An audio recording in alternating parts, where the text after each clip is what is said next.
नमस्ते, म प्रकाश र हजुरहरूलाई मेरो युट्युब च्यानलमा स्वागत छ। र आज के विषयमा चर्चा गरौँ भन्दा चाहिँ पैसा कसरी बचाउने हैन। पैसा कसरी कमाउनु त सबलाई थाहा छ हैन। पैसा कमाउनु आज हर कोही कमाउनु चाहिन्छ हैन, हर कोही कमाउनु चाहन्छ, तर बचाउनुपट्टि अलिकति कम्ती ध्यान दिन्छ। त्यसैकारण हामीले कसरी पैसा बचाउने भनेर चाहिँ भन्दा चाहिँ एक दुई चिजहरू हामीले एकदमै गौर गर्नुपर्ने छ हैन। त कमाउनु त हामी सबैजना कुछ न कुछ हैन, धेर थोर जसले जसरी भए पनि हैन, कसैले सर्भिस गरेर, कसैले आफ्नो व्यवसाय गरेर, कसैले आफ्नो आफ्नो लेभलमा जो पनि काम गरेर कुछ पनि एमाउन्ट हामीले आफ्नो लागि सर्भाइभलको लागि हामीले कमाइरहेको छौँ हैन, जिउनुको लागि। सो त्यसबाट पनि हटेर चाहिँ हामीले कसरी बचाउने भन्ने कुरामा चाहिँ एक दुईवटा कुरा छ हैन। हामी जो पनि बेसिक छ हैन, जो मेन इम्पोर्टेन्ट छ, जो सानो सानो एक दुई चिजहरू छ, त्यो पनि हामीले गऱ्यौँ भने एकदमै हाम्रो लाइफमा अगाडि गएर हाम्रो लाइफ अलिकति भए पनि आसान हुनेछ हैन, सजिलो हुनेछ। किनभने हाम्रो कल्चर छ, हाम्रो बचाउने कल्चर अलिकति छैन हैन, सेभ गर्ने कल्चर अलिकति छैन। किनभने खायो आयो खायो अनि खाएर उब्रेको जो छ त्यो राख्ने भन्ने कल्चर चाहिँ हाम्रो छ है। तर यो चाहिँ अलिकति दुनियाँमा यो अलिकति एक्सेप्टेबल कन्सेप्ट होइन जस्तो चाहिँ मलाई लाग्यो है। तपाईहरुलाई के लाग्छ हैन? भिडियो अलिकति लामो होला, तर एकदमै तपाईहरुको लागि भ्यालुएबल हुनेछ हैन। मतलब एकदमै तपाईहरुको जो पनि तपाईहरु चाहे गाउँबाट सुन्दै गर्नुभएको छ, या कोही स्टुडेन्ट भाइ बहिनीहरु छ, या कोही यो जबमा हुनुहुन्छ हैन, यो एकदमै तपाईहरुले जसले पनि सुन्नु हुँदैछ हैन, जसको सुम यो भिडियो पुगेको छ, आई होप एकदमै भ्यालु क्रिएट गर्नेछ हैन।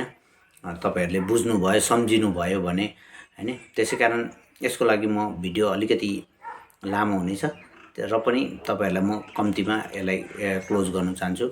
सबैभन्दा मेन के छ भन्दा हाम्रो इन्कम त छ हैन, तर हामी के गर्छौं, इन्कम आएर खर्च गरेर उब्रेको चाहिँ सेभ गर्छौं भनेर हामी त्यो प्लानमा हामी चल्छौं।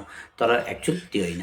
हामी पहिला सेभ गर्नुपर्छ, उसको बाद खर्च गर्नुपर्छ, उसको बाद बाँचेको चाहिँ हामीले जो पनि सेभ खर्च गर्छ फेरि पनि बाँच्छ, त्यो पनि हामीले अर्कै जग्गामा त्यसलाई पनि पार्क गरिदियो भने, राख्यो भने के हुन्छ भने हाम्रो लाइफ अलिकति भए पनि इजी हुन्छ। तर यो गर्दै गर्दा या प्रेजेन्ट टाइममा त इजी हुँदैन, तर बादमा 3-4 महिना 5-6 महिना जब यो कन्टिन्यू हामी एकदमै कन्टिन्यू हामीले गर्छौं लगातार, बादमा के हुन्छ भने हाम्रोमा एउटा एमाउन्ट कट्ठा हुन्छ र हामीलाई अलिकति भए पनि एकदमै आश हुन्छ र हामीलाई एकदमै उम्मिद हुन्छ र हामीलाई विश्वास हुन्छ कि नै यहाँ मेरोमा एक्स एमाउन्ट छ, र हाम्रो कन्फिडेन्स लेभल हाई हुन्छ र हामी लाइफमा ग्रोथ गर्न सक्छौं हैन। सो हामीले खर्च गर्नुभन्दा पहिला बचाउनु एकदमै जरुरी छ हैन। जो बचेको पैसा छ त्यसले हामीलाई एकदम लाइफमा कन्फिडेन्स दिन्छ। सो दोस्रो कुरा छ के छ भने हामीले आजको डेटमा के छ भने जो तपाईको फोन खोल्ने बित्तिकै अफर्सहरुको जो पनि एडहरु चल्छ, उसको बाद तपाईको जो हामी सिटीजमा जान्छ हैन, हामी जब मलहरुमा जान्छ त्यहाँनेरि के छ भन्दा एकदमै ठुलठुलो ब्यानरहरु लगाएको छ कि 50% अफ, आज यो मार्टमा 80% अफ, उसको बाद यो अफर लिमिटेड छ हैन, तपाईहरु किनिहाल्नुहोस्, आजै किन्नुहोस्, आज बेलुकासम्मको लागि मात्र यो अफर, यस्तो भनेर काफी यो जब एडहरु चलाएको छ हैन, त्यसको लागि हामी के गर्छौं, जान्छौं, उसको अफर देख्छौं, अफर देखेपछि हामी यो सोच्दिनौं कि यसलाई मेरो जरुरत छ कि छैन, त्यो सोच्दिनौं, हामी किन्छौं, उसको बाद हामी लिएर घर जान्छौं। बल्कि त्यो घरमा पहिल्यै त्यो चीज पडेको हुन्छ, फेरि पनि किन किन्छु भने सस्तो देखेर, हामीलाई सस्तो भइहाल्छ हैन। सो त्यसैकारण यो भयो दुईटा हैन, हामीले त्यो सस्तो देखेर किन्नु हुँदैन, हामीले जो हिसाबमा चल्नुपर्छ हैन। अर्को कुरा के छ भन्दा चाहिँ हामी के गर्छौं, हामी शपिङ गर्नु त जान्छौं हैन, तर हाम्रोमा लिस्ट हुँदैन हैन। शपिङ गर्नु हामी जान्छौं, हामी गएपछि के गर्छौं भन्दा दोकानमा जान्छौं, हामी किन्नु गएको हुन्छ एउटा जस्तो इक्जाम्पल हैन, हामी एउटा बच्चाको एउटा सुट किन्नु गएको छ रे सपोजको लागि, तर हामी के गर्छौं भन्दा त्यो बच्चाको साइडमा बच्चाको लागि एउटा राम्रो सुज पनि राखेको हुन्छ, बच्चाको राम्रो क्याप पनि राखेको हुन्छ।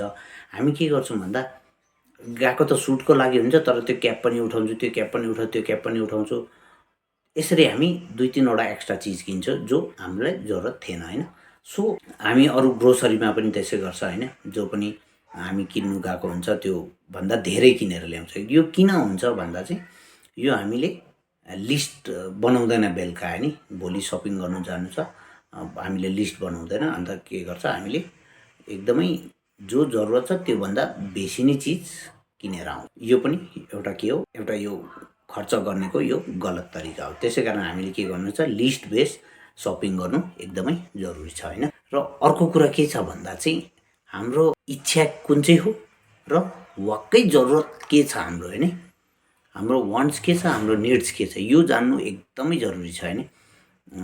कि हाम्रो जति जरुरत छ त्यति मात्रै अगर हामीले सामान किने नि हाम्रोमा काफी पैसा बाँच्छ हैन।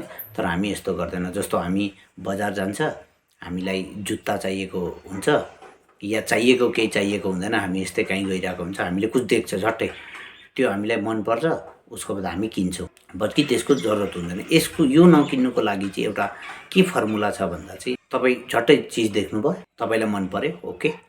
किनभने हाम्रो दिमागलाई त केही पनि मनपर्छ हैन। जो राम्रो देख्यो, जो अलिकति लाइटवाला चिजहरू देख्यो या कलरफुल चिज देख्यो त्यो मन परिहाल्छ। यो हाम्रो माइन्डको यो नेचर हो हैन।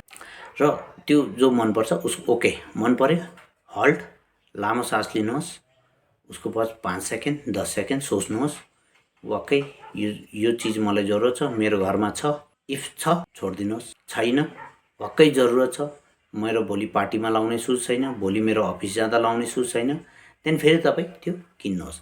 अगर छ त फेरि तपाईँ छोडिदिनुहोस्।